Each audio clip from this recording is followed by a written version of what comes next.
Hello viewers, আলো diary চ্যানেলের পক্ষ থেকে আমি অঙ্কিতা। প্রতিদিন নতুন নতুন ভালোবাসার গল্প সবার আগে শুনতে চাইলে আমাদের আলো ডায়েরি চ্যানেলটি সাবস্ক্রাইব করে পাশে থাকা বেল আইকনটি বাজিয়ে দিন। কেমন? ধন্যবাদ।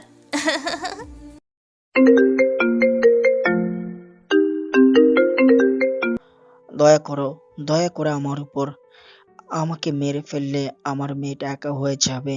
ওর আমি ছাড়া এই পৃথিবীতে কেউ নেই। প্লিজ, আমার প্রাণ ভিক্ষা চাইছি, প্লিজ।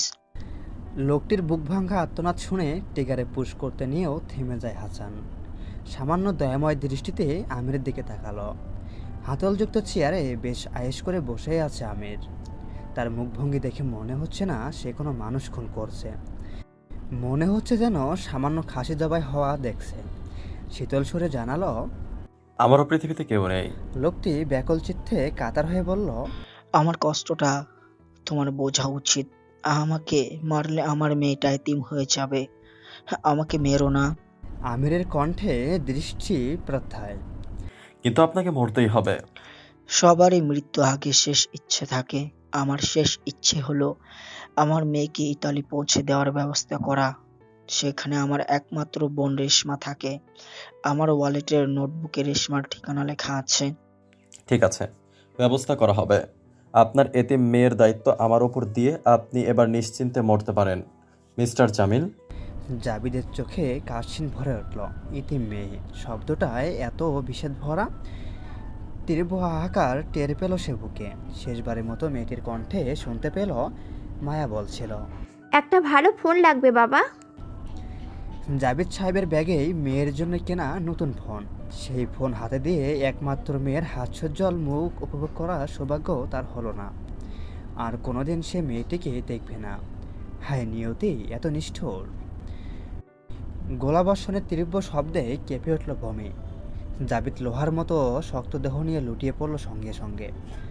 অন্তিম নিঃশ্বাস ত্যাগ করার আগ মুহূর্তে তার চোখের পাতায় ভেসে ওঠে মায়া নিষ্পাপ স্নিগ্ধ মুখ। দুঃস্বপ্নটা শেষ হতে ঘুম ভাঙে তোহার। যখন সে তাকালো তখনই বুঝতে পারল আদৌ কোনো দুঃস্বপ্নই দেখছে না সে, বরং বাস্তবের দুঃস্বপ্নে এসে করা নেড়েছে। দরজায় ধামধাম করার আঘাতে শব্দ। ক্ষুধার্ত খেকশেলের মতো চিৎকার করছে ছেলেগুলো। তোহা ভাবতেও পারেনি তারা বাড়িতে চলে আসবে এভাবে। ভয়ে মণিকণ্ঠ শুকিয়ে এলো তার। এদের মধ্যে একজন হলো বাড়িওয়ালার ছেলে মাসুদ। চায়ের দোকানে বসে একদিন তোহাকে শীষ দিয়েছিল। তোহা তখন বলেছিল তাকে জেলের ভাত খাওয়াবে। তোহার বাবা পুলিশ, তাই সবসময় তার মধ্যে একটা কাজ করে, এমনটাই সবার ধারণা। তার হুমকি শুনে মাসুদের আয়তে ঘা লাগে। এরপর থেকে প্রতিদিনই তোহাকে বিরক্ত করতে লাগলো আরও বেশি।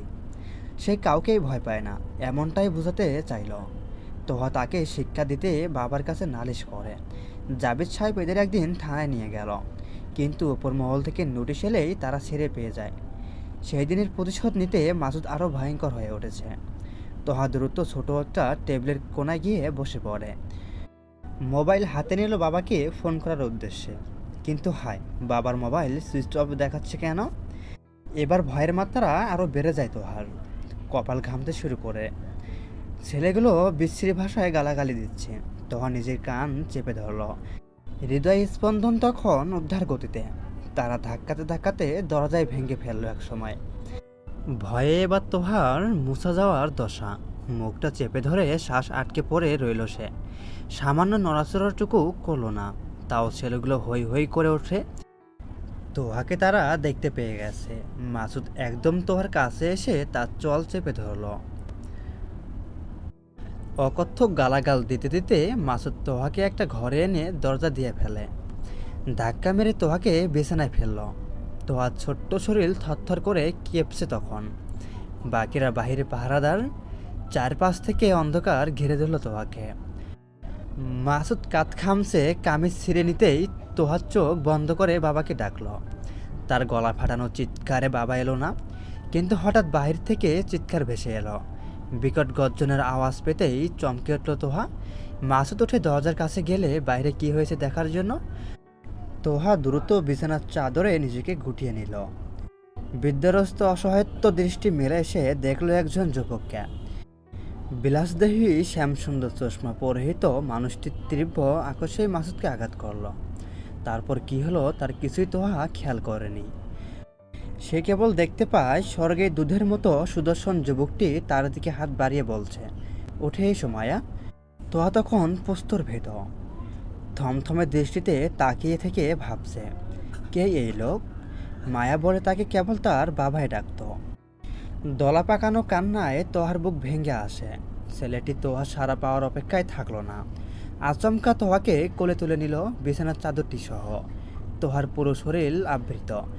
ছিন্ন ভিন্ন পোশাকের ওপর এমন বিছানার চাদর গায়ে দিয়ে একটি অপরিচিত পুরুষের কোলে চড়ে আছে। ভাবতেই অসভ্য সৃষ্টিতে গাঢ় হয়ে গেল। আমির বিড়বিড় করে বলছে, ভয়ের কিছু নেই। আসলে তোমার বাবা একটা জরুরি কাজে আটকে পড়েছেন, তাই তোমাকে রেস্কিউ করতে আমাকে পাঠানো হয়েছে। আমি তোমার বাবার বন্ধু। তোহা বিস্ময় নিয়ে চেয়ে রইল। কথা বলার অবস্থায় সে নেই, কিন্তু এমন একজন যুবক তার বাবার বন্ধু কী করে হয়? তোহার মস্তিষ্ক চিন্তা করার শক্তি হারিয়ে ফেলেছে। গাড়িতে ওঠার কিছুক্ষণের মধ্যেই সে ক্লান্ত অবস্থায় ঘুমিয়ে পড়ল। তার ঘুম ভাঙে একটি অপরিচিত বাড়ির আলিশান বিছানায়। জ্বালানা দিয়ে আলো এসে পড়েছে। বাহিরটা সুভাষ। তোহা বারান্দায় গিয়ে দাঁড়াতেই মন ফুরফুর হয়ে উঠল। মনে হচ্ছে সমাজ থেকে একবারে বিচ্ছিন্ন কোনো স্বর্গরাজ্য এটা। দরজায় টোকা পড়ল। তোহা বারান্দা থেকে বের হয়ে দেখলো ফর্সা করে একটা ছেলে এসে দাঁড়িয়েছে। খুব অনুগত কণ্ঠে বলল, ম্যাডাম গুড মর্নিং, আপনার কি কিছু লাগবে? তোহা বিছানায় বসতে বসতে বলল, হ্যাঁ, একটা ফোন লাগবে। হাসান সাথে সাথেই তার জ্যাকেটের পকেট থেকে একটা মোবাইলের বক্স সহ বের করলো। তারপর তোহার দিকে এগিয়ে দিতেই তোহা চমকে যাওয়ার কণ্ঠে বলল, আরে এটা কি? আপনার জন্যই আনা হয়েছে। কিন্তু এটা দিয়ে আমি কি করব? এটা নিশ্চয়ই সিম নেই। আমার কাউকে ফোন করতে হবে। আপনি কাকে ফোন করতে চান আমাকে বলুন, আমি ব্যবস্থা করে দিচ্ছি। এখন থেকে আপনার যা কিছু দরকার হবে সব আমাকে বলবেন। আমি আমার বাবার সঙ্গে কথা বলতে চাই। হাসানের চেহারা গুমোট হয়ে গেল। হালকা কেশে কণ্ঠ পরিষ্কার করে সে স্পষ্ট ভাষায় বলল, সেটা এই মুহূর্তে সম্ভব না। আপনার বাবা জরুরি কাজে এমন জায়গায় আছেন যেখান থেকে আপনার সঙ্গে যোগাযোগ করতে পারবেন না। তোহা ভুরুকুচকে গেল। সামান্য রেগে বলল, কি এমন জরুরি কাজ? কালকে থেকে বাবার সাথে আমার কথাই হচ্ছে না। আমি এখনই কথা বলতে চাই।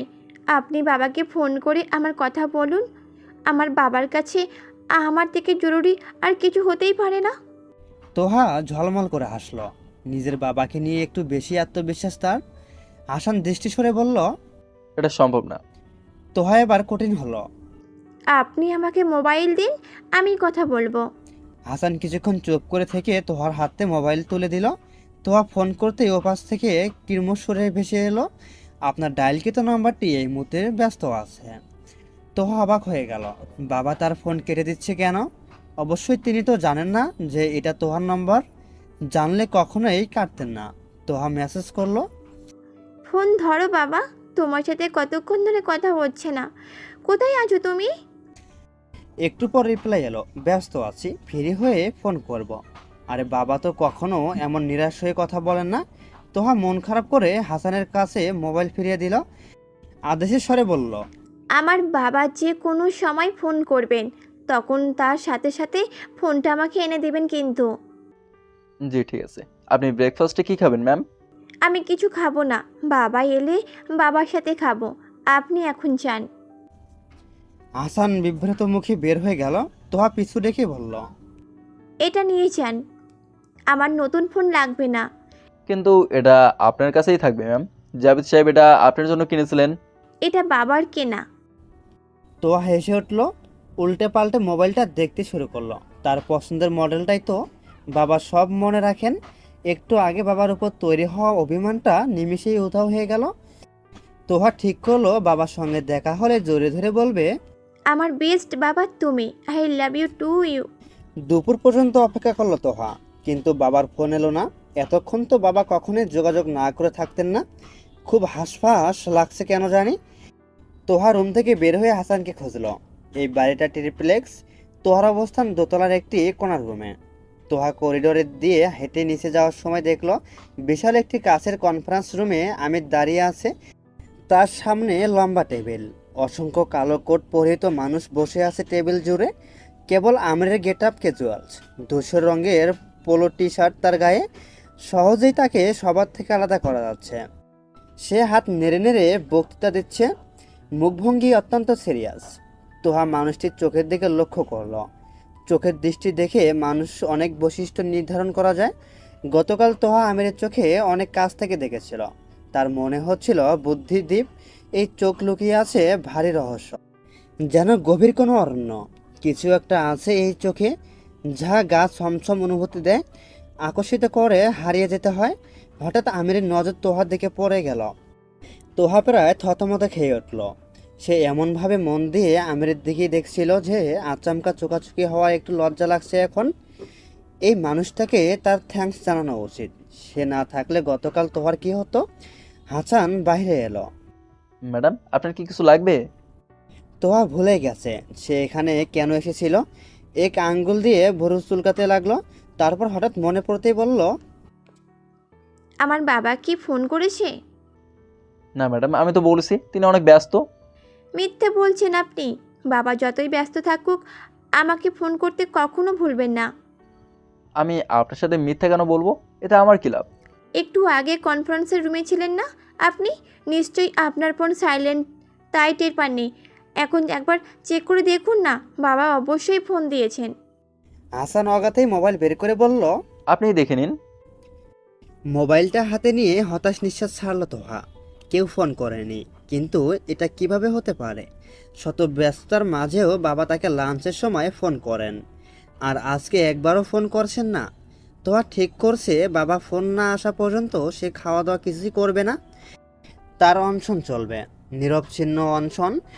তোহার বাড়ি থেকে প্রয়োজনীয় জিনিস কিছুক্ষণ আগে বড় একটা ব্যাগে ভরে এনে দেওয়া হয়েছে।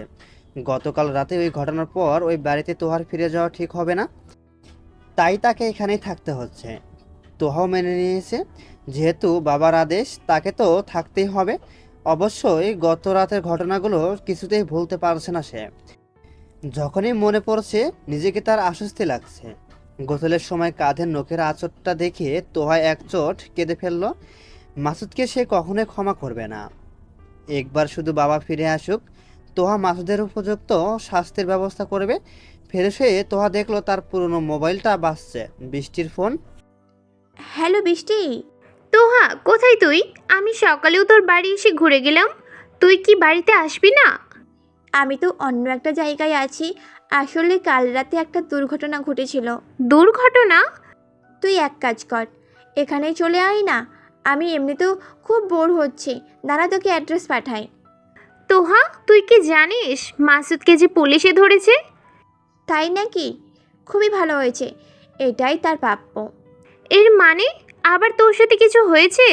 হ্যাঁ, তুই এলে সব বলবো। দাঁড়া তোকে অ্যাড্রেসটা মেসেজ করছি।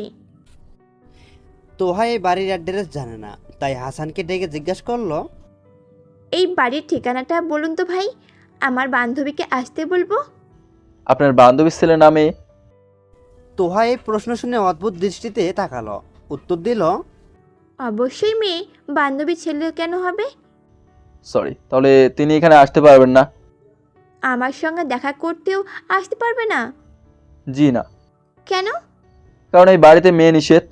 তোহা হতভঙ্গ কণ্ঠে বলল, মেয়ে নিষেধ মানে? তাহলে আমি এই বাড়িতে কি করছি? আমি কি মেয়ে না? আপনাকে স্পেশাল কন্ডিশনে রাখা হয়েছে ম্যাডাম। বাইরে থেকে কেউ আওয়াজ দিল। হাসান, তোমাকে স্যার ডাকছেন। তোহা এই কথা শুনে হাসানের আগে নিজেই বের হয়ে গেল। হাসানের মুখে আতঙ্কে নীল হয়ে উঠল। আপনি কোথায় যাচ্ছেন ম্যাডাম? তোহার পেছন পেছন এলো তোহাকে থামানোর উদ্দেশ্য। তোহা কোনো জবাব দিচ্ছে না, সোজা আমিরের ঘরে ঢুকে পড়ল। আমির তোহাকে দেখে ভুরু কুচকালো। বাড়িতে জিপ ঠেকিয়ে হাসানের দিকে তাকালো। হাসান অপরাধের মতো বলল, হঠাৎ করে ঢুকে গেছে স্যার, আমি আটকাতে পারিনি। আমির হাসানকে ডাকছিল তোহার ব্যাপারে জানার জন্য, তাই কোনো রকম উচ্চবাচক না করে শান্ত ভঙ্গিতে মাথা নেড়ে বলল, ওকে, আমি হ্যান্ডেল করছি, তুমি যাও। হাসান বের হয়ে গেলেই তোহা তুতো পাখির মতো কথা বলা শুরু করলো। আপনি আমাকে অনেক বড় বিপদ থেকে বাঁচিয়েছেন, সেই জন্য ধন্যবাদ। কিন্তু তার মানে এই নয় যে আপনার সব কথা আমাকে শুনতে হবে। এখানে আমার নিজেকে বন্দিনী মনে হচ্ছে। আমার বাবা কোথায়? তিনি কখন আসবেন? আমির খুব ঠান্ডা স্বরে প্রশ্ন করলো। শুনলাম তুমি নাকি খাওয়া দাওয়া কিছুই করছো না। তোহার মুখটা অভিমানে থমথমে হয়ে উঠল, হাত ভাঁজ করে অন্যদিকে তাকালো, ছোট্ট করে জবাব দিল, না।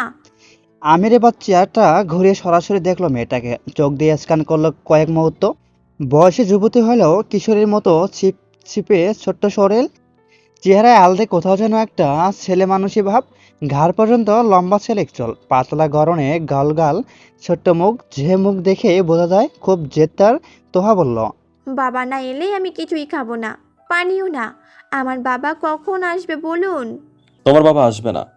আসবে না মানে? তোহার দৃষ্টি বিস্ফোরিত হয়ে উঠল। আমি সামান্য অপ্রভৃত স্বরে বলল, মানে আসবে, কিন্তু আজকে না। তোমার খেয়াল রাখতে বলা হয়েছে। তুমি যদি এমন ছেলে মানুষই করো তাহলে তো তোমার বাবা কাজে মনোযোগ দিতে পারবে না, তাই না? বাবা এতক্ষণ আমার সঙ্গে কথা না বলে থাকতেই পারে না? নিশ্চয়ই বাবার কিছু হয়েছে। বাবাকে না দেখা পর্যন্ত আমার শান্তি লাগবে না, গলা দিয়ে খাবারও নামবে না। এই কথাগুলো আপনি প্লিজ আমার বাবাকে বলে দিন। উনি যেন আমাকে অন্তত একবার ফোন করেন, তাহলে আমি খেয়ে নেব, প্রমিস। আমির উচ্চ গলায় হাসানকে ডাকলো। হাসান উপস্থিত হতেই সে বলল, ওখানে গার্ডেনে যাও। সারাদিন ঘরে বসে থাকতে থাকতে ওর মাথা জ্যাম হয়ে গিয়েছে। মানে? আমার মাথা একদমই ঠিক আছে, আর আমি এখানে ঘোরাঘুরির জন্য আসিনি। শুনুন, আপনি যদি আমাকে বাবার কাছে নিয়ে যেতে না পারেন তাহলে আমি একাই চলে যাব। কোথায় আছে আমার বাবা? অ্যাড্রেস দিন। আমির কোনো জবাব না দিয়ে কম্পিউটার নিয়ে ব্যস্ত হয়ে পড়ল। হাসান তোহাকে ঠেলে নিয়ে যেতে লাগলো। তোহা কটমট করে বলল, আপনি আমার গায়ে হাত দিচ্ছেন কেন? আপনি বাইরে চলুন ম্যাডাম। আমার বাবা কোথায়? বাবা না এলে আমি কিছুই করব না। আপনারা চাইছেনটা কি? তোহা সিনক্রিয়েট শুরু করলো। তার চিৎকার প্রতিধ্বনি তুচ্ছ দেওয়ালে। আমি যথেষ্ট বিরক্ত, বিড়বিড় করে বলল, I hate shouting, I hate girls. Toha চোখের জল মুছল। হাসানের খুব মায়া লাগছে। মেয়েটি বাবার অপেক্ষায় অস্থির, কিন্তু তার বাবা যে কোনোদিন আসবে না এই নিগূঢ় সত্যিটা তাকে বলা যাচ্ছে না। সিঁড়ির কাছে বসার ঘরে সবাই অনেক মানুষ উপস্থিত। সবার ড্রেস কোড সেম, কালো ফুল স্লিপ শার্ট আর কালো জিন্স, সবার স্লিপ গুটানো, সবার উচ্চতা কাছাকাছি। আচ্ছা, এরা কি যমজ ভাই নাকি পোশাক এক বলে দেখেও এক লাগছে? প্রত্যেককে তোহাকে এমনভাবে দেখছে যেন তোহা কোনো এলিয়েন। হাসান গরম দৃষ্টিতে সবার উদ্দেশ্যে বলল, নিচে তাকাও। সবাই সচেষ্ট হয়ে নিজেদের কাজে ব্যস্ত হলো। তোহা হাত ছাড়িয়ে বলল, আমাকে কোথায় কোথায় নিয়ে যাচ্ছেন? আমি যাব না। সে দ্রুত সিঁড়ি ভেঙে ওপরে উঠতে নিলেই হাসান তাকে আটকে দিল। পুলিশ যেভাবে আসামি ধরে, হাসানও তাকে ধরে আছে। তোহার চোখ মুখ বিকৃত করে বলল, আমি ব্যথা পাচ্ছি, ছাড়ুন। সরি ম্যাডাম, কিন্তু আপনি কথা শুনছেন না। বাগানের এক মাথায় শিউলি ফুলের গাছ, একটা ফাঁকা স্থানে কয়েকজন বের করে দাঁড়িয়ে আছে। তোহা সামনে এগোতেই দেখতে পেল মাসুদকে, হাঁটু গেড়ে মাথা নিচু করে স্তরবুত হয়ে আছে। তার দুই হাত পেছনের দিকে বাঁধা, চোখে পড়তেই তোহার ব্রহ্মত্ব আলো জ্বলে উঠল। চোখের দৃষ্টিতে আকর্ষে কেঁপে কেঁপে উঠেছে। গত রাতের কথা মনে পড়তে সে দৌড়ে গিয়ে এলোপাতাড়ি কয়েকটা লাথি মারলো মাসুদকে। হাসান হতভাগ, সে তোহাকে এইখানে এনেছিল মাসুদকে মেরে রক্তাক্ত বানানোর দৃশ্যটি দেখাতে। তোহার ভালো লাগতো, কিন্তু সে যে নিজেই এভাবে আক্রমণ করে বসবে সেটা হাসান ভাবতেও পারেনি। মেয়েটির সাহস আছে বলতে হয়। মাসুদকে চারপাশ থেকে ঘিরে যে কয়েকজন দাঁড়িয়ে ছিল তারা প্রত্যেকেই হাসানের ইশারায় সরে গেল। সবাই বড় বড় চোখ করে তোহার কাণ্ড দেখছে। ছোটখাটো একটি মিষ্টি মেয়ে কি হিংস্রভাবে না যুবকটিকে মারছে, এই ব্যাপারটাই অনেকেই বিশ্বাস হচ্ছে না। মাসুদ চুল খামচে ধরে দুই গালে ইচ্ছামতো চড় দিল তোহা, কমপক্ষে 20টিরও বেশি। পেটে লাথি মারল অবিরাম। মাসুদ কোকিয়ে উঠতে লাগলো, চোখ বাঁধা বলে সে জানতেও পারছে না তাকে কে আঘাত করছে। এভাবে তোহার শান্তি লাগলো না। সে যখন মারতে মারতে ক্লান্ত হয়ে গেছে তখন মাসুদের চোখের পট্টি খুলে দিল। চোখের সামনে গোলাপি কামিজ পরিত তোয়াকে দেখে মাসুদ হকচকিয়ে গেল। তোয়া নিচু হয়ে বলল, আমার অবস্থা খারাপ করার কথা ছিল বলছিলিস, তাই না? এখন দেখ তোর অবস্থা আমি কি করি। বলেই আরো কয়েকটা চোট লাথি মারলো। মাসুদ মুখ বিকৃত করে চেঁচাচ্ছে। তোয়া তার মুখে একদলা থুতু মেরে স্বর্গদীপ্ত করলো। সালা! মাসুদের চেহারা ক্ষত বিখ্যাত রক্তে।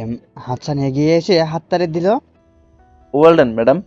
তোহা চুল ঠিক করতে করতে সীমিত হাসলো। তার এখন অনেকটা ভালো লাগছে। চারপাশে তাকাতে দেখলো প্রত্যেকটি মানুষ হা করে তার মুখের দিকে চেয়ে আছে। সবার দৃষ্টিতে বিস্ময়। তোহা একটু লজ্জা পেয়ে গেল।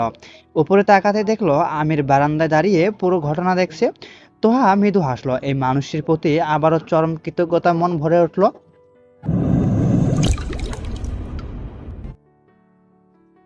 রাতে খাওয়ার সময় তোহাকেও ডেকে নিল আমির। তোহা খোঁজ মেজাজে এসে আমিরের পাশে চেয়ারটিতে বসলো। আমিরের খাওয়া বন্ধ হয়ে গেল। তোহার গা থেকে একটা মেয়েলি সুগন্ধ সারা ঘরময় ছড়িয়ে পড়ছে। অস্বস্তি লাগছে, মনে হচ্ছে যেন কেউ সাবান মেখে খেতে বসছে। ভদ্রতার খাতিরে তোহাকে দূরে গিয়ে বসার কথাও বলতে পারলো না আমির। নিঃশ্বাস আটকে খেতে লাগলো। আমার একা খেতে একদম ভালো লাগে না। ভালোই হলো যে আপনি আছেন। আচ্ছা, বাবার সাথে কি একবারও কথা হয়েছে আপনার? তিনি কি রাতে খেয়েছেন? তোমার বাবা কোথায় সেই খবর নেওয়ার দায়িত্ব কি আমার? আমিরের কঠিন উত্তরে তোহা একটু অপ্রস্তুত হলো। তার কণ্ঠস্বরে এত তীক্ষ্ণ আর ভারী যে তোহা প্রত্যেকবারেই খুব হকচকিয়ে যায়। সে হাসি মুখে হাসানের দিকে তাকিয়ে বলল, আপনি বসবেন না? আমি খেয়েছি ম্যাডাম। ও, আসলে বাড়িতে থাকলে তো সব সময় বাবার সঙ্গেই খাওয়া হয়। বাবা বাইরে থাকলে ফোন করে জেনে নেই খেয়েছে কিনা। এটা আমার ছোটবেলার অভ্যাস। পাশ থেকে সাদা ইউনিফর্ম পরে তো সে বলল, আপনাকে ইলিশ মাছ দিব? আমি তো কাঁটা বাছতে পারি না।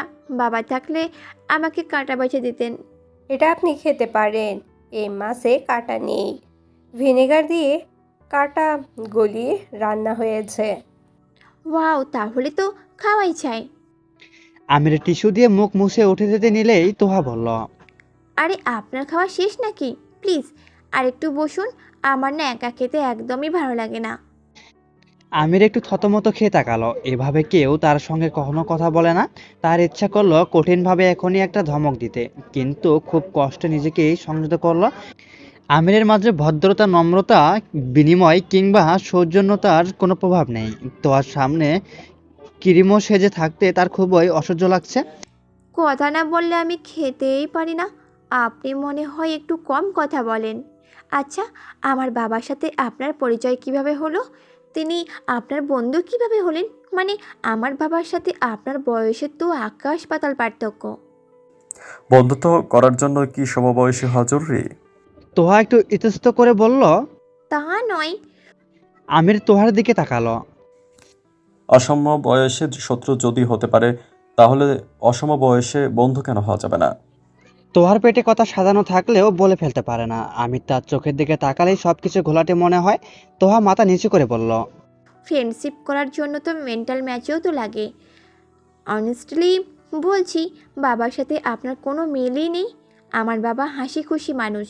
আপনার মতো কাঠখট্টা স্বভাবের বন্ধু যে বাবার থাকতেই পারে, এটা আমার বিশ্বাসই হচ্ছে না। অবশ্য সত্য হলে ব্যাপারটা বিশ্বাসযোগ্য ছিল। তোহা শেষ কথা মজা ছলে বললেও আমি বিব্রত হয়ে হাসানের দিকে তাকালো। হাসানের দৃষ্টি শঙ্কা। আমার বাবা ভালো মানুষ হলেও তার শত্রুর অভাব নেই। সব কথা খাবারের প্লেটে তাকিয়ে বলছে তোহা। আমিরের মুখভঙ্গি দেখতে পারছে না। আমির যেন বিরোধিতা করার উদ্দেশ্যে জবাব দিল। ভালো মানুষ হলে তো শত্রু থাকার কথা না।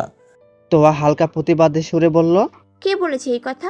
ভালো মানুষদেরই শত্রু বেশি থাকে, কারণ ভালো মানুষদের সব সময় স্রোতে বিপরীতে চলতে হয়। পেছন থেকে একজন এসে জরুরি গলায় বলল, স্যার আপনার সঙ্গে একজন দেখা করতে এসেছে, আর্জেন্ট। আমির উঠে চলে গেল। তোহা এবার হাসানের সঙ্গে গল্প করায় ব্যস্ত হলো।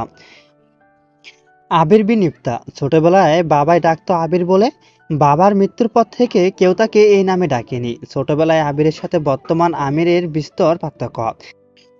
অতীতে সে শুধু আবির ছিল, এখন সে শুধুই আমির। যতটা বদলানোর পর মানুষ নিজেকেও আরও চিনতে উঠতে পারে না, তার চেয়েও অনেক বেশি বদলিয়েছে আবির। এই বদলানো নিয়ে তার অপেক্ষা নেই। ভাগ্যিস তার কোনো আপনজনও নেই, থাকলে নিশ্চয় অপেক্ষা করত। আমির কি চায় তাকে নিয়ে কেউ অপেক্ষা করুক, তার শরীর খারাপ হলে কারো একটু মাথা ব্যথা হোক, সে না খেয়ে থাকলেও কারো অস্থির লাগুক। হঠাৎ করে এসব ভাবনা কেন মাথায় আসছে আমির জানে না। বাবার প্রতি তোহার ভয়ানক ব্যাকুলতা আমিরকে ক্ষণেকে ক্ষণেকে তার শৈশব মনে করিয়ে দিচ্ছে। সেই শৈশব যা সে কবর দিয়েছিল। নিঃসঙ্গতা আমিরের পর সঙ্গী। এই বাড়িতে এত মানুষ, সবার ভিড়েও সে চির নিঃসঙ্গ। দিন শেষে সবার পরিবার আছে, আমিরের তো কেউ নেই। সাজিদ খান লিভিং রুমে সোফায় বসে আছে, মুখে আতঙ্ক জড়সড়। আমিরকে দেখেই উদ্বিগ্ন ভঙ্গিতে উঠে সালাম দিল। আমির হাতের ইশারায় বসতে বলল তাকে, নিজেও বসলো তার বরাবর। সাজিদ খুব বিস্ময় ভঙ্গিতে বলল, স্যার অনেক বড় একটা ব্লান্ডার হয়ে গেছে। শর্টকাটে বলো, ডোন্ট এক্সপ্লেইন। সাজিদের গলা শুকিয়ে যাচ্ছে। এমনিতেও সে আমিরের সামনে দাঁড়িয়ে কথা বলতে ভয় পায়, অথচ আমিরকে সব কঠিন সংবাদগুলো জানানোর দায়িত্ব সবসময় তার কাঁধেই পড়ে। খুব আমতা আমতা করে বলল, আমরা ভুল মানুষকে ধরে এনেছিলাম। মানে? বড় একটা শ্বাস নিয়ে সাজিদ ঝেড়ে কাশল। জাভেদ সাহেবের সাথে অর্ণবের কেসটার কোনো সম্পর্ক নেই। যে অফিসার ঘুষ নিয়েছিল তার 4 মাস আগে বান্দরবন পোস্টিং হয়েছে। তার নাম জাহাঙ্গীর আলম, কিন্তু আমরা যাকে ধরে এনেছি সেও জাভেদ আলম। পোস্ট এক, নামেও শেষেও এক, তাই ব্লান্ডার হয়ে গেছে। আমিরের কথাগুলো বুঝতে কয়েক মুহূর্ত সময় লাগলো। কিছুক্ষণ ভুরুকুটি করে চেয়ে থাকে বজ্রকণ্ঠ বলল, হোয়াট ডু ইউ মিন? সাজিদের চেহারা সাদা কাগজের মতো দেখাচ্ছে। সে উঠে দাঁড়ালো। আমির প্রশ্ন করলো কঠোর ভঙ্গিতে, তুমি বলতে চাও অর্ণবের ফাঁসির জন্য অন্য কেউ দায়ী, আর আমরা নিরপরাধীকে শাস্তি দিয়েছি? সরি স্যার, কিন্তু এতে আমার কোনো দোষ ছিল না। আমাকে যতটুকু করতে বলা হয়েছিল ততটুকুই করেছিলাম।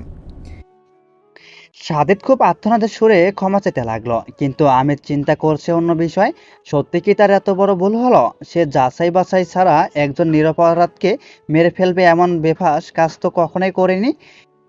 তবু যেহেতু ভুল হয়েছে, এর মানে বিশ্বাস তো কেউই বিশ্বাস ভেঙেছে। আপাতত সাদেদকে কিছু বলল না আমির। ব্যাপারটা নিয়ে সে নিজেই ইনভেস্টিগেশন করতে চায় আগে। ড্রয়িং রুম পার হয়ে দোতলা যাওয়ার সময় আমির দেখলো তোহা হাসানের সাথে গল্প করতে করতে খুব হাসছে।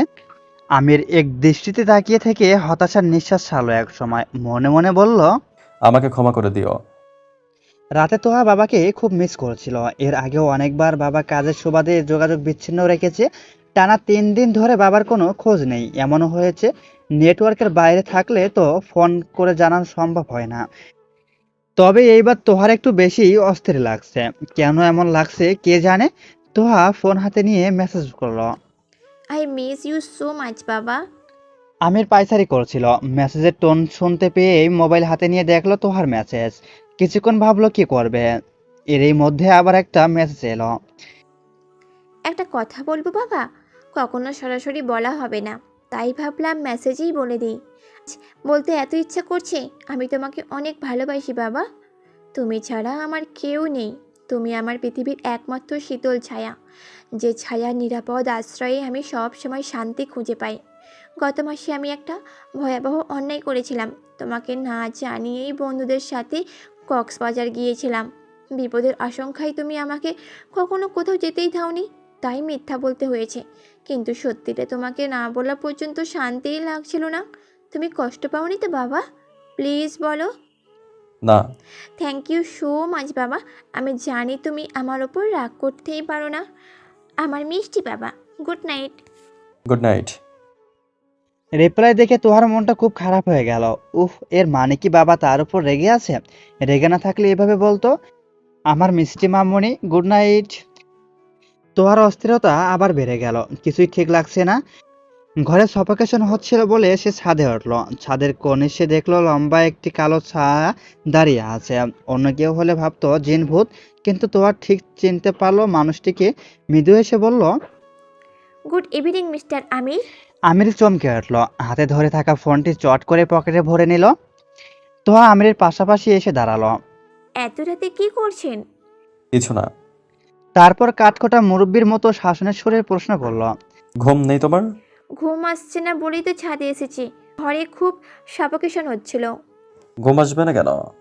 এখন আবার বলো না যে তুমি একা ঘুমাতেও পারো না, তাহলে কিন্তু বিপদ। ঘুমে তোমাকে কোম্পানি দেওয়ার মতো কিন্তু এখানে কেউ নেই। বাহ, আপনি তো বেশ যোগ্য করতে পারেন।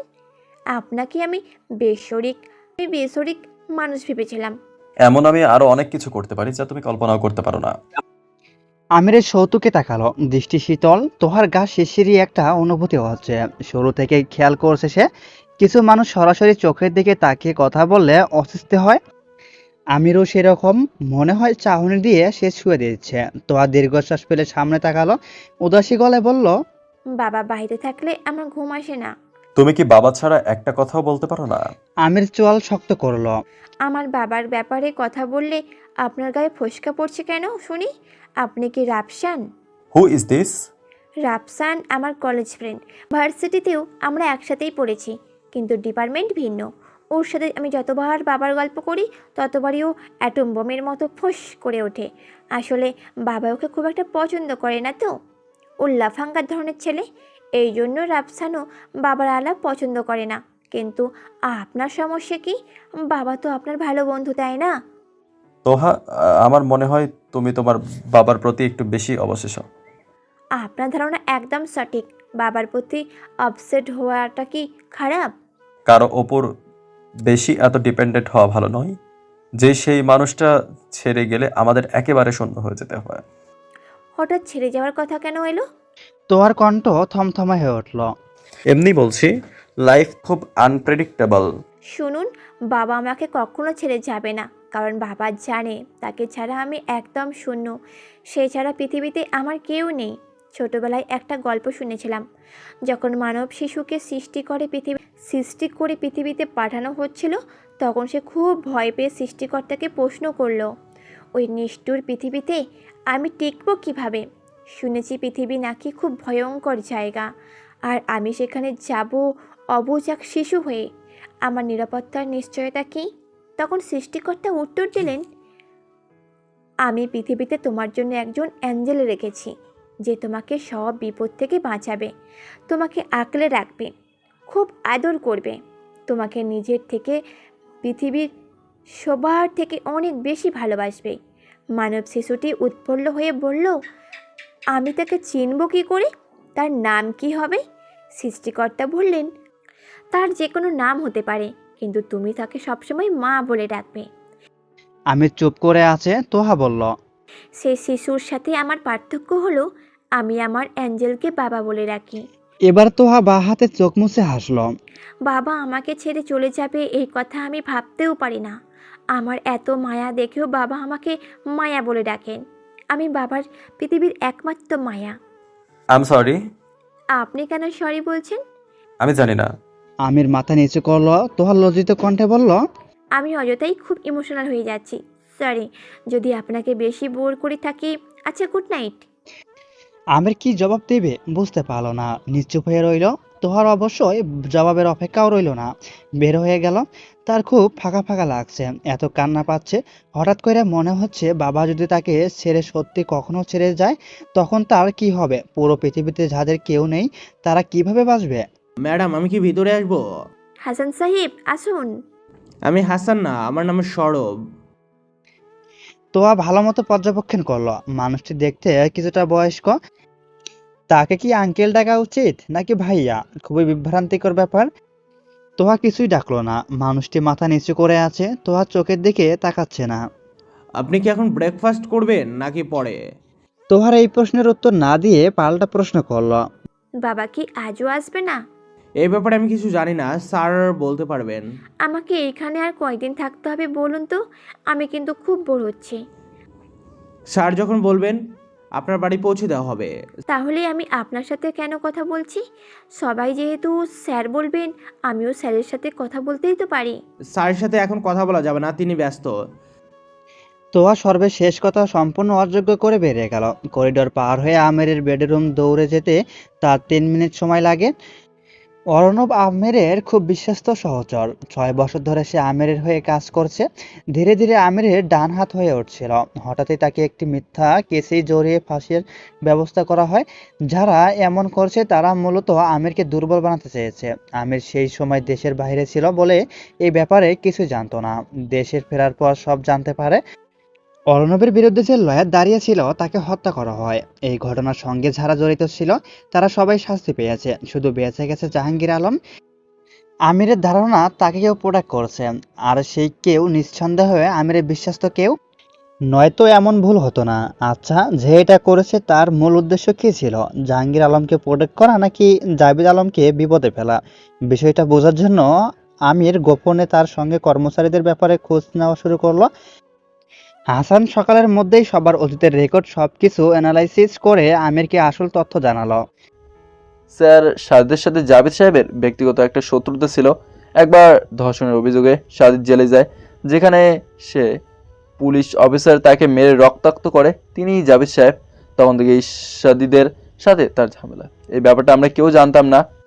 আমিরের চোখে প্রতিশোধের আগুন ধিক ধিক করে জ্বলে উঠল।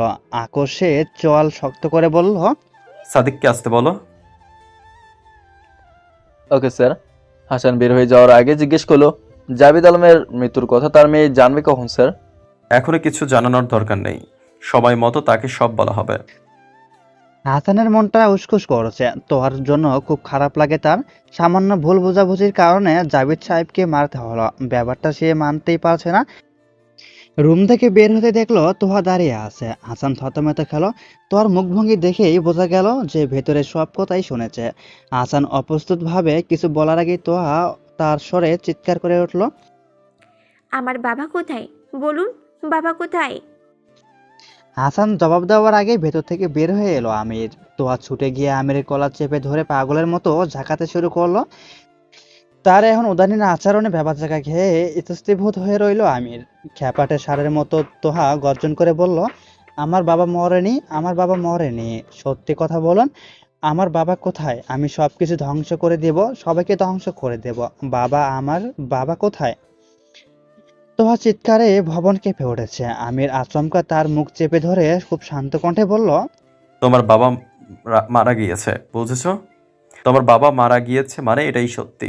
এভাবে চিৎকার করলে তিনি ফিরে আসবেন না, তাই স্টপ ইট। তোহা ভুরু কুঁচকে শুনল পৃথিবীর সবচেয়ে নিষ্ঠুরতম বাক্যগুলো। এক দৃষ্টিতে তাকিয়ে থেকে ভাবতে লাগলো, উনি মানুষ না অন্য কিছু। এত নিষ্ঠুর কেউ কিভাবে হতে পারে? বিন্দুমাত্র দয়া কি তার মাঝে নেই? এমন পাষণ্ড পাথরের হৃদয়ের মানুষ তোহা আগে কখনো দেখেনি, কখনোই না।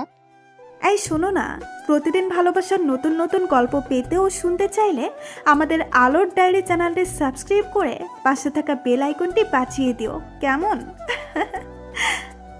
বাগানে উত্তর পাশে সারি সারি গাছের মেলা। একদম সারি শেষ মাথায় কাছুমাছু ভঙ্গিতে দাঁড়িয়ে আছে সাদিত। মুক্ত বাতাসেও নিঃশ্বাস আসছে না। মুখে পানু ভরলো। ধরা খাওয়ার আগে দেশ ছেড়ে পালাতে চেয়েছিল। ভেবেছিল তার পরিকল্পনা কাজ করবে। মাত্র গত রাতে সে আমিরকে ভুলের ব্যাপারটা জানিয়েছিল। এত দ্রুত যে আমির সন্দেহ করে তাকে খুঁজে বের করে ফেলবে তা কল্পনাতীত। তবু রিস্ক যেন নিতে না হয়, তাই সে পাসপোর্ট ভিসা সব তৈরি করে রেখেছিল। প্লেনে উঠে পড়েছিল। বেশ কিছু ঘন্টার ব্যবধানে পৌঁছে যেত সিঙ্গাপুরে। সে যেহেতু সবার আগে ভুলের কথা জানিয়েছে, তাই আমির এই ব্যাপারে তাকে সন্দেহ করবে এটা ঘৃণারক্ষেও ভাবেনি সাদিত। কিন্তু কপাল খারাপ হলে যা হয়। আমির তার ক্ষমতার বলে ফ্লাইট ক্যান্সেল করিয়ে সাদিতকে ধরে এনেছে এখানে। সাদিত হাঁটু গেড়ে অবিচল ভঙ্গিতে নিজের অপরাধ অস্বীকার করে নিষ্ঠুর শাস্তি থেকে বাঁচার প্রশ্রয় চালাচ্ছে। হাসান ঠিক তার মাথায় বরাবর পিস্তল ধরে রাখলো। বাকিদের হাতেও পিস্তল। প্রত্যেকেই সাদিদের দিকে তাক করে রেখেছে। হাসান রড সরে বলল, যা করতে বলা হয়েছে তাই করবি শুধু। গগন নামের একজন যুবক বিশাল কোদাল এনে সাদিদের সামনে ছুড়ল। সাদিদ করুণ জিজ্ঞাসু দৃষ্টি নিয়ে সবার দিকে তাকাচ্ছে। হাসান ইশারায় বলল, চালু শুধু কর। সাদিদ ভয়ে মুখ দিয়ে প্রশ্ন করার ফুরসত পেল না। দ্রুত হাতে কোদাল নিয়ে মাটি খুঁড়তে লাগলো। দরদর করে ঘাম পড়ছে কপাল বেয়ে। মুখ শুকিয়ে এতটুকু। আত্মা নিভু নিভু করছে। যে কোনো সময় তার মৃত্যু হতে পারে, তবে বাঁচার জন্য সে সব করতে প্রস্তুত। উপরে বারান্দা থেকে সম্পূর্ণ দৃশ্য আলোকন করেছে আমির। তার চেহারায় প্রশান্তি। সাদিত একবার সেদিকে তাকিয়ে হাঁটু গেড়ে বসে দুহাত তুলে বলতে লাগলো, স্যার, স্যার, আমাকে মাফ করে দিন স্যার। আমি কোনো বিশ্বাসঘাতকতা করিনি। আমার স্ত্রীর সন্তান আছে। আমি মরলে তাদের কি হবে? তাদের কথা ভেবে আমাকে ছেড়ে দিন। হাসান সামান্য দয়াময় দৃষ্টিতে তাকালো আমিরের দিকে। আমির সম্বিতপূর্ণ ইশারা দিতেই সে শুট করলো। প্রথম শুটেই শহীদ বেহুশ হয়ে যায়। তারপর অনবরত আরো কয়েকবার শুট করে তার পুঁতে রাখা কবরেই তাকে দাফন করা হয়। সরব বিচলিত ভঙ্গিতে এসে দাঁড়ালো আমিরের মাস্টার বেডরুমের দরজায়। অস্থির চিত্তে জানালো, স্যার, ম্যাডাম খুব ঝামেলা করছে। বাগানের দিকে দৃষ্টি ধরে রেখেই আমি শান্ত ভঙ্গিতে জিজ্ঞেস করলো, কি ধরনের ঝামেলা?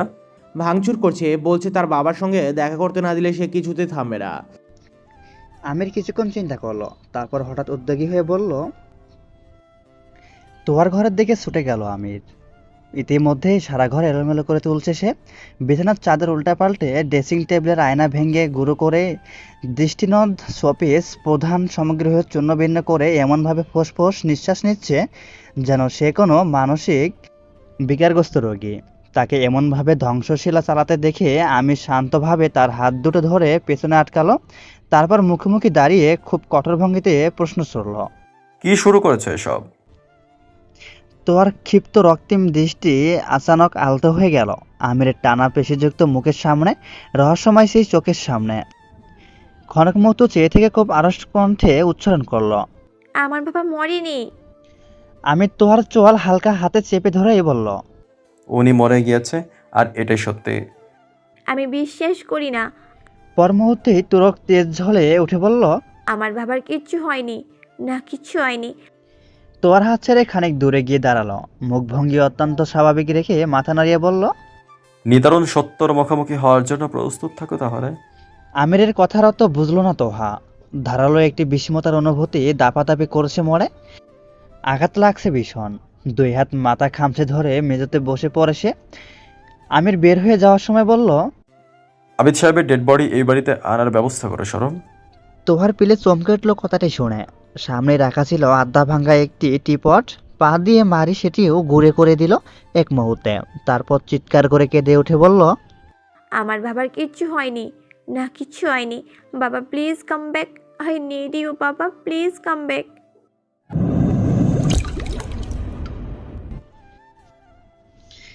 অ্যাম্বুলেন্সে করে চিরজীবনের মতো নিস্তব্ধ দেহটি লিভিং রুমের মাঝখানে এনে রাখা হলো।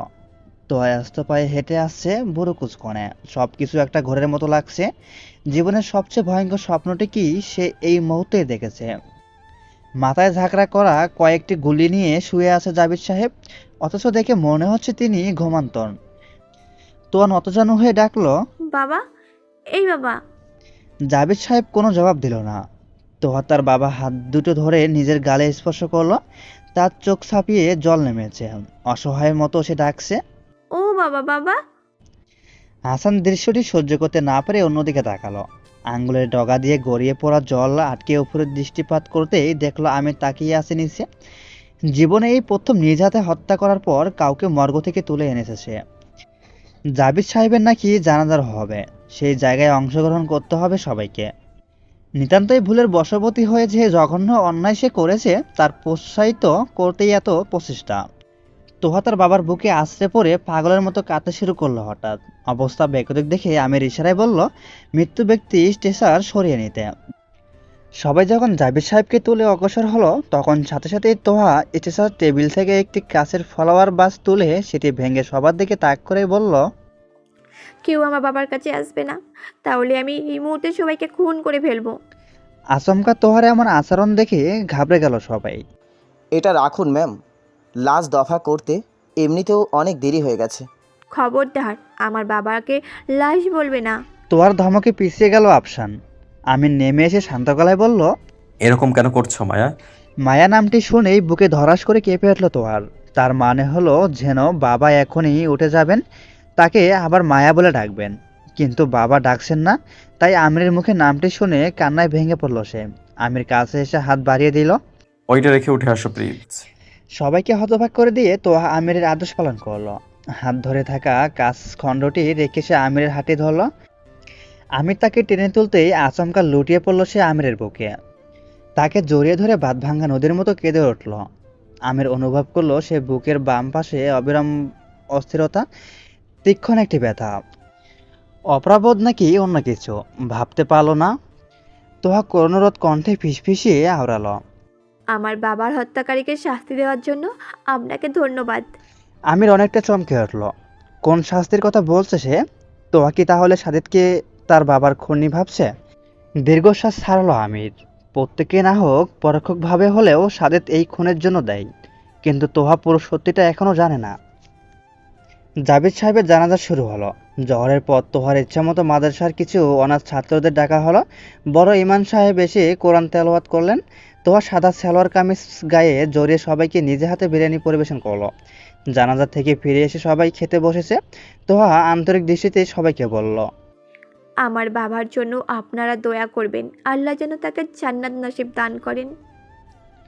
সকলে একসাথে উচ্চারণ করলো আমিন। তোহা উপরে তাকিয়ে দেখে আমি তাকিয়ে আছি, দৃষ্টি শান্ত।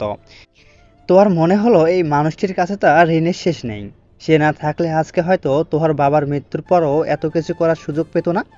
এত দ্রুত সব কিছু সামলে উঠতে পারতো না। যদিও তোহার মনে হচ্ছে পুরোটাই স্বপ্ন। একটু পরে হয়তো বাবা ঘরে চলে আসবে। হাসি মুখে স্নেহাদ্য কণ্ঠে বলবেন, মায়া এদিকে আয় তো একটু মা, তোর জন্য একটা জিনিস এনেছি। আগে চা খাওয়া, তারপর দেখাবো। অথবা মাঝরাতে ঘুম থেকে উঠে তোহাকে জাগ্রত দেখে বলবেন, বাইরে জ্যোৎস্না নাকি? চল তো বারান্দায় চেয়ার পেতে বসি একটু। তোয়া হয়তো তখন ভয়ে ভয়ে কোনো আবদার পেশ করবে। বাবা কখনোই তাকে কলেজের বাইরে কোথাও যেতে দেয়নি, কিন্তু তোহার ঘুরে বেড়ানোর খুব শখ ছিল। বাবা এমন চাকরি করতেন যে চাইলে সহজেই ছুটি কাটাতে পারতেন না, তাই তোহাকে সবসময় ঘরবন্দি থাকতে হয়েছে। একটু সুযোগ পেলেই সে উড়তে চাইতো, কিন্তু জাবির সাহেব মেয়েকে একা ছাড়তে ভয় পেতেন। নীতিবান পুলিশ অফিসার হওয়ার কারণে তার সত্যের অভাব ছিল না। যদি তারা তোহার কোনো ক্ষতি করে বসে, এই ভয়ে সর্বদাই অসুস্থ থাকতেন। মানুষ ভাবে পুলিশের মেয়ে হিসাবে তোহার জীবন নিরাপত্তা বেশি, কিন্তু আসলে তার জীবনে কতটা দুঃখ সহ ছিল তা কেবল সে জানত। আর তার বাবা আমিরের দরজায় এসে কড়া নাড়ল তোহা। আমির হাসানের সাথে জরুরি বিষয় নিয়ে কথা বলছিল। তোহা শুধু এতটুকুই শুনতে পেল। আমির কঠোরভাবে হাসানকে নির্দেশ দিচ্ছিল, জাহাঙ্গীর আলমের লাশ সে নিজেই পায়ের তলায় দেখতে চায়। এইসব খুন খারাপির কথা শুনে আর ভালো লাগে না তোহার। সে ফিরে যেতে নিচ্ছিল, তখনই আমির তাকে ডাকলো। হাসান বেরিয়ে যাওয়ার পর তোহা ভেতরে প্রবেশ করলো। আমির সৌজন্যময় হেসে জিজ্ঞেস করলো, কিছু বলবে?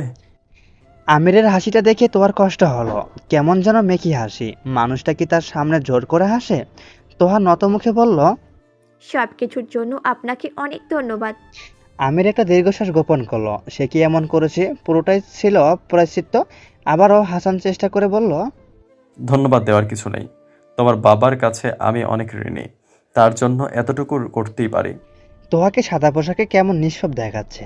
মুখটা বিরাট ছোট, চেহারায় প্রশাসল ভাবটা গায়েব। আমির একটু ইতস্ত কণ্ঠে বলল, দায়ী কেন? বসো। আজ বিকালে আমি চলে যাব। কোথায় যাবে?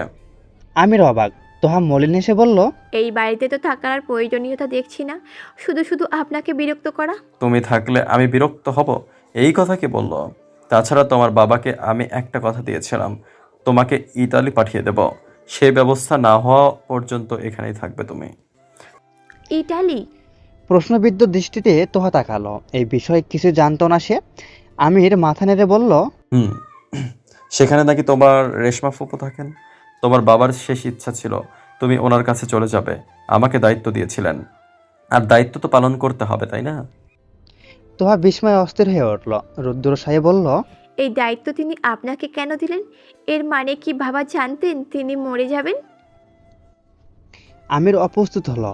ধরা পড়া চোরের মতো মুখ লুকিয়ে অন্যদিকে পলক ফেলে বলল, তোমার বাবার তো অনেক শত্রু ছিল, হয়তো বুঝতে পেরেছিলেন তারা বেশি দিন ওনাকে বাঁচতে দিবেন না, তাই আগে থেকেই সব ব্যবস্থা করে রেখেছিলেন। তোহা মুখ চেপে ধরল। বুকের চাপা কষ্টটা কান্নায় রূপ নিয়ে গলা অবধি উঠে গেল। ফুপিয়ে বলল তোহা, অথচ আমাকে কখনো বসতে দিলেন না, এইভাবে ছেড়ে চলে গেলেন। এই পৃথিবীতে আমার আর কে আছে? আমির কাছে এসে তোহার মাথায় হাত রাখলো। তোহা কাঁপলো একটু। আমির বলল, আমি আছি, তোমার প্রয়োজনে আমাকে সবসময় পাশে পাবে। তারপর আরও যোগ করলো, যতদিন না ইতালি যাওয়ার ব্যবস্থা হচ্ছে তুমি এখানেই থাকবে। ওই বাড়ি তোমার জন্য সেফ না। তাছাড়া সেখানে গেলে আরও তোমার বাবার কথা মনে পড়বে, তুমি কিছুই ভুলতে পারবে না, কষ্ট হবে। তোহা কৃতজ্ঞতার দৃষ্টিতে আমিরের দিকে চেয়ে থেকে বলল, আপনাকে অসংখ্য ধন্যবাদ।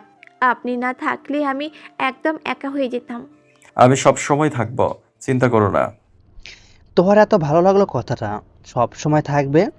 কেউ তো এভাবে আগে কখনো বলেনি। এই মানুষটাকে তার এত আপন লাগছে কেন? সে বাবার কাছের বন্ধু ছিল বলে, নাকি বাবার মতো তাকে মায়া বলে ডাকছে বলে? তোহা আমিরের স্টাডি রুম থেকে বের হয়ে দেখলো হাসান বাইরে দাঁড়িয়ে কার সঙ্গে যেন কথা বলছে। কণ্ঠে অসম্ভব থমথমে। তোহা বুঝতে পারে আবারও সেই সব খুন খারাপের আলাপ। উল্টা ঘুরে চলে যেতে নিলেই হাসান ফোন রেখে তার পথ আটকে দাঁড়ায়। ম্যাডাম, কিছু বলবেন হাসান সাহেব? নির্জীব কণ্ঠে প্রশ্ন ছুড়ে দেয় তোহা। হাসানের মনটা সকাল থেকে বিস্ময় লাগছে। নিজেকে কঠিন অপরাধী ছাড়া কিছুই মনে হচ্ছে না। সে কিছুতেই মনের এই অস্থিরতা দমাতে পারছে না। তোহাকে সান্ত্বনা দেওয়ার প্রয়োজন, কিন্তু সেই সাহসটুকুও সে সঞ্চয় করতে পারছে না। শুধু নরম গলায় বলল, আপনার যে কোনো প্রয়োজনে আমাকে ডাকবেন। আপনার মনের অবস্থা ভালো নাই, বুঝতে পারছি। যদি বাইরে যেতে ইচ্ছে করে তাহলে বলবেন, আমি আপনাকে নিয়ে যাব। বাইরে যাওয়ার কথা শুনে তোয়া হাসলো, আনমনে বলল, আমার এখন থেকে আর বাইরে যেতে ইচ্ছা করবেন হাসান সাহেব। কেন? জানি না। হাসান কিছু না বলে চুপচাপ দাঁড়িয়ে রইল তোহার সামনে, যেন এই দাঁড়িয়ে থাকাটাই তার সবচেয়ে গুরুত্বপূর্ণ কাজ। তোয়া হঠাৎ সম্ভি ফিরে পাওয়ার মতো বলল, আচ্ছা হাসান সাহেব, মানুষ মারাটা আপনাদের কাছে কোনো ব্যাপার নয় তাই না? বুকের ভেতরটা ধক করে উঠল হাসানের। আস্বিত কণ্ঠে সুধাল, হাসান জি। এই যে সারাক্ষণ আপনারা খুন খারাপি নিয়ে কথা বলেন, পিস্তল ছুরি এসব নিয়ে ঘোরাফেরা করেন, আপনাদের ভয় লাগে না? হাসান এবার একটু স্বাভাবিক হয়ে বলল, প্রথম প্রথম লাগতো, এখন কিছু মনে হয় না। আপনারা এসব কেন করেন? এগুলো তো ভালো কাজ না, ছেড়ে দিতে পারেন না? ভালো কাজ চাইলেই ছেড়ে দেওয়া যায়, কিন্তু খারাপ কাজ ছাড়া যায় না।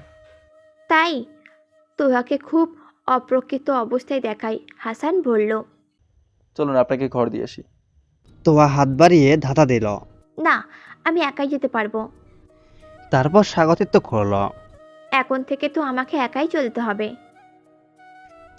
মাঝরাতে দরজায় ঠকঠক শব্দ শুনে ঘুম ছুটে গেল আমিরের। এত রাতে খুব জরুরি দরকার না হলে তার দরজায় কেউ এমনভাবে কড়া নাড়বে না। চশমাটা চোখে লাগিয়ে উঠে বসে পড়ল। কে? হাসানের কণ্ঠ ভেসে আসছে, স্যার আমি। কি হয়েছে? ম্যাডামের খুব জ্বর এসেছে স্যার, জ্বরে একদম গা পুড়ে যাচ্ছে, এলোমেলো কথা বলছে, আমি বুঝতে পারছি না কি করব। আমির বড় করে একটা শ্বাস নিয়ে দরজা খুলল। হাসানকে খুব উদ্বিগ্ন দেখাচ্ছে। আমির ভুরু কুঁচকে বলল, তোমার কি হলো? হাসান ব্যথি নয়নে বলল, জানি না স্যার, আমার খুব খারাপ লাগছে। উনি বারবার বাবার নাম নিচ্ছেন। তার বাবার নাম সে নিচ্ছে, তাতে তোমার কান্নাকাটি করার কি হলো? চোখ মোছো।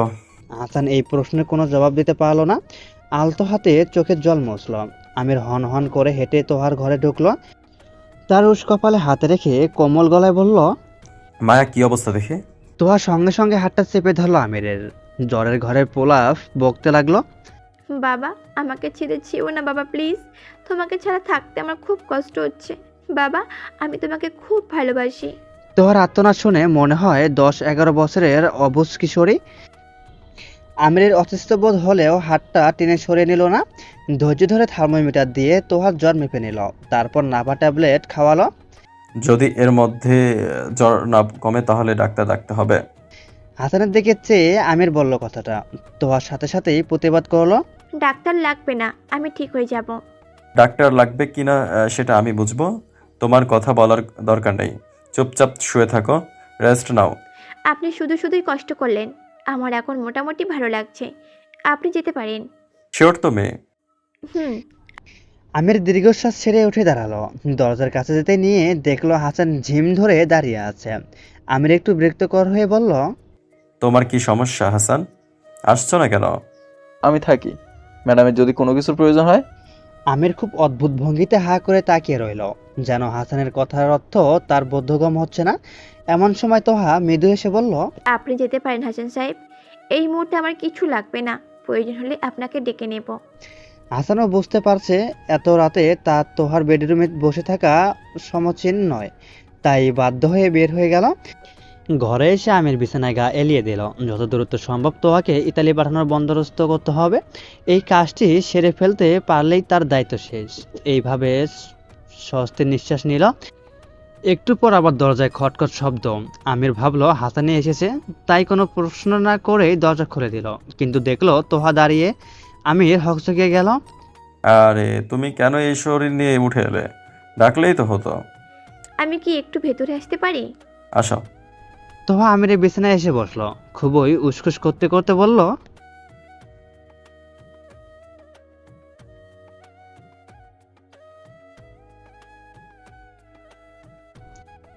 আমির হতচকিত দৃষ্টিতে তাকালো। কি উত্তর দেওয়া যায় তৎক্ষণাৎ বুঝতে উঠতে পারলো না। চেহারায় চাপা অস্বস্তি খেলা করছে। তোহা আর একটু বিস্তারিতভাবে বলল, মানে আমি শুধু বসে থাকবো, ঘুমাবো না? এই ঘরটা তো যথেষ্ট বড়, আমি যদি ওই সোফাটায় গিয়ে ওদিকটায় বসে থাকি তাহলে কি আপনার ঘুমের খুব অসুবিধা হবে? যদি হয় তাহলে আমি চলে যাচ্ছি। তোহা উঠে পড়তে নিলেই আমির ধীর স্থিরভাবে বলল, অসুবিধা নেই। Thank you. এই শোনো না, প্রতিদিন ভালোবাসার নতুন নতুন গল্প পেতে ও শুনতে চাইলে আমাদের আলোর ডায়েরি চ্যানেলটি সাবস্ক্রাইব করে পাশে থাকা বেল আইকনটি বাজিয়ে দিও, কেমন?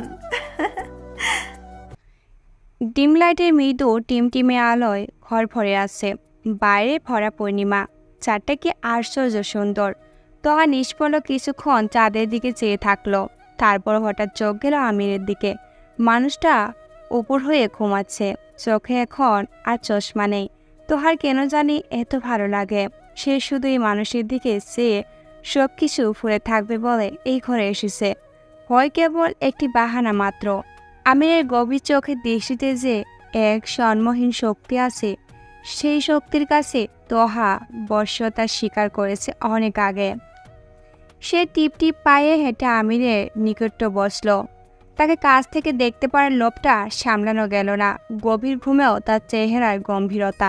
তোহা কি কখনো ভেবেছিল এমন গম্ভীর ধাঁচের মানুষ তার হৃদয়ের আসন কেড়ে বসবে? সে নিজে প্রাণোচ্ছল, তাই তার পছন্দ প্রাণোচ্ছল, চঞ্চল। তোহার কল্পনা পুরুষের সাথে আমিরের কোনো মিল নেই। তবু সব প্রশংসার পার করে আজ আমির যেন তার হৃদয়ের একমাত্র অধিপতি। মন কখন কাকে আপন করে নেয় তা আগে থেকে বলা যায় না। তোহা ভাবছে কবে এতটা গভীরভাবে প্রেম জেগে উঠল তার মনে। সে ভয়ঙ্কর রাতের প্রথম স্পর্শে কি মন দুলিয়েছে তবে। আমি তার দিকে যখন হাত বাড়িয়ে বলেছিল, উঠে আসো মায়া, তখন কি উঠে আসার বদলে হোঁচট খেয়ে পড়ে গেছিল সে? আজন্ম প্রেম গর্ভে বিলীন হয়েছিল মন। কে জানে তার মনটা যে বড্ড উতাল পাতাল করে আজকাল। আমিরের চোখের দিকে তাকাতে বড় লজ্জা লাগে। তার জন্য মানুষটির মনে কি কোনো অনুভূতি নেই? সে থাকুক আর নাই থাকুক, তোহা নিজের সর্বনাশ টের পেয়ে গেছে। একাকিত্ব এই জীবনে একমাত্র চাওয়া হিসাবে ভাগ্যর কাছে তার শুধু আমিরকেই চায়। তোহার উত্তপ্ত নিঃশ্বাসের শব্দ শুনে চোখ তুলে তাকালো আমির।